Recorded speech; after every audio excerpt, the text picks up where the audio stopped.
You may be interested to know that your hybrid electric vehicle can show you where and how the power is being distributed to help monitor its usage. Let me tell you about it. Your vehicle has a power flow status screen that visually displays the power usage in real time. To access it, from the home screen, touch Apps on your Sync 3 touchscreen, then Power Flow. The Power Flow screen will appear and you'll see your vehicle's current operating status, either idle, hybrid drive, electric drive, or charging high-voltage battery. Now, depending on which status you're currently running in, such as electric drive mode when the engine is off, you'll see a blue power flow path indicating which components are in use.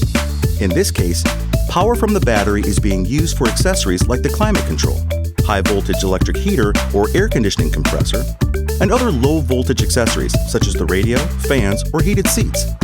You'll also notice power flowing to the electric motor, which is driving the wheels. Circles are shown to help gauge the power being used by each component. The bigger the circle, the more power that's being used. When braking or coasting, you'll see power flow back from the drivetrain to charge the battery. This represents active regenerative braking. When more power is needed, the gasoline engine will turn on. For instance, when driving on the highway, under heavy acceleration, driving in low gear, or while the battery is in charge mode. You'll see a gray power flow path when it's switched to hybrid power. The flow begins at the fuel tank and goes to the engine, and then to the wheels.